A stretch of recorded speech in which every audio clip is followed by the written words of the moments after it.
প্রাণীজগতে অনেক প্রাণী থাকলেও ঘোড়া তাদের মধ্যে অন্যতম এবং সকলের অনেকটা পছন্দের। ঘোড়া গৃহপালিত প্রাণী, কিন্তু অনেকে বন্য প্রাণী বলে থাকে।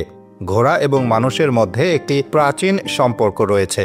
প্রায় 4000 বছর আগে এশিয়ান যাযাবররা সম্ভবত প্রথম ঘোড়া পালন করেছিলেন এবং ইঞ্জিনের আগমন পর্যন্ত এই প্রাণীগুলি মানব সমাজের কাছে অপরিহার্য ছিল।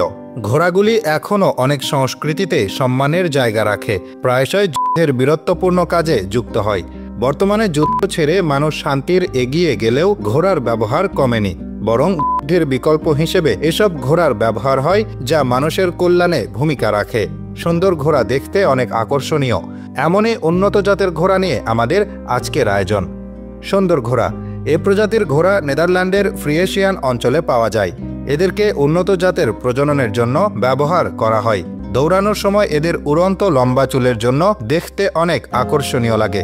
এদের ঘাড়ে এবং লেজে প্রচুর চুল থাকে। এদের দেখতে অনেকটা কালো মুক্তার মতোই সুন্দর। অঞ্চলের নাম অনুসারে এদের ফ্রিয়েশিয়ান ঘোড়া বলা হয়। হ্যাফলিঙ্গার ঘোড়া। এরা অ্যাভেলিগনেজ নামেও পরিচিত। 19 শতকের শেষের দিকে ইতালির উত্তরাংশ এবং অস্ট্রিয়া অঞ্চলে এদের আবির্ভাব হয়। এরা আকারে বাকি ঘোড়াদের তুলনায় সামান্য ছোট। এদের বুক অনেকটা চওড়া, লেজ লম্বা হয়। লিপ্পিজান ঘোড়া। লিপ্পিজা স্টাড নামক এক প্রকার জাত হতে এদের উৎপত্তি।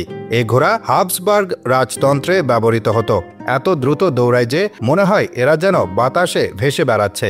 এদের রাজকীয় কাজে ব্যবহার হয়। এরা লাফ দিয়ে বাতাসে কিছুক্ষণের জন্য ভেসেও থাকতে পারে। Gypsy horse. এ ঘোড়া কোনো রূপকথার গল্পের থেকে কম নয়। দেখতে যেমন ভালো, বৈশিষ্ট্যে তেমনি এগিয়ে।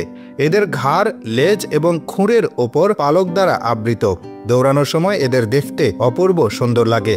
এ ধরনের ঘোড়া মানুষ খুবই পছন্দ করে, কারণ এই ধরনের ঘোড়া হর্স রাইডিংয়ে ব্যবহার করা হয়। Andalusian horse. এদের পিওর স্প্যানিশ হর্সও বলা হয়, নতবে কেউ কেউ প্রি নামেও ডাকে।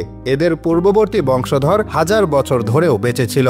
15 শতাব্দীর বিশেষ একটি ঘোড়ার মধ্যে এটি একটি। এদের বিশেষভাবে প্রশিক্ষণ দেওয়া যায়। Arabian horse. এ ঘোড়া তাদের শক্তি, সামর্থ্য, বুদ্ধি, ভদ্রতা এর জন্য সব জায়গায় পরিচিত। আরবদের দ্বারা 7ম শতাব্দীতে এদের উৎপত্তি। ছোট ঘোড়া পালতে যারা পছন্দ করে তাদের কাছে এদের বেশি সংখ্যায় পাওয়া যায়, তবে এদের যে কোনো দেশে এখন পাওয়া যায়। মারওয়ারি ঘোড়া। এদের ভারতের রাজস্থানের মারওয়ারি অঞ্চলে এর এলাকায় পাওয়া যায়। এদের মারওয়ারি বা মালানি ঘোড়াও বলা হয়। এ প্রজাতির ঘোড়া বাকি সকল প্রজাতির চেয়ে অনেক বিরল। উন্নত জাতের ঘোড়ার তালিকায় এরা শীর্ষ 10-এর মধ্যে পড়ে। গুজরাট এলাকায় এদের বেশি পাওয়া যায়।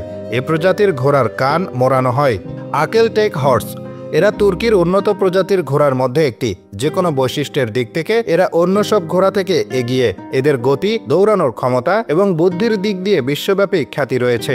এদের শরীরে চামড়া বা লোম সোনালী বর্ণের হয়ে থাকে। সমুদ্র সৈকতে রৌদ্র উজ্জ্বল পরিবেশে এ ঘোড়াতে হর্স রাইডিং অনেক আনন্দদায়ক এবং সুন্দর। ঘোড়া দৌড়ানোর দৃশ্য আরও অসাধারণ। ক্যামারিলো হোয়াইট হর্স। এরা 100 বছরের চেয়েও কম পুরনো ঘোড়ার জাত। এদের সাদা রঙের জন্য এরা বিশ্বব্যাপী পরিচিত। এরা সাদা রঙের হওয়ায় অন্য প্রজাতির ঘোড়ার চেয়ে এদের সুন্দর বেশি লাগে। কথিত আছে 1921 সালে অ্যাডলফ ক্যামারিলো 9 বছর বয়সে একটি শাবক কিনেছিল এবং শাবকটির নাম ছিল সুলতান। Black forest horse. এরা 600 বছরের পুরনো প্রজাতি। ধারণা করা হয়ে থাকে এদের উৎপত্তি জার্মানির দক্ষিণ পশ্চিম উপকূলে বাডেন রিডবার্গ অঞ্চলে। এদের ব্যবহার বেশিরভাগ কৃষিপণ্য উৎপাদন এবং ফার্মের কাজে ব্যবহৃত হয়। বর্তমানে এদের প্রজাতির সংখ্যা অনেকটা হ্রাস পাচ্ছে দিন দিন।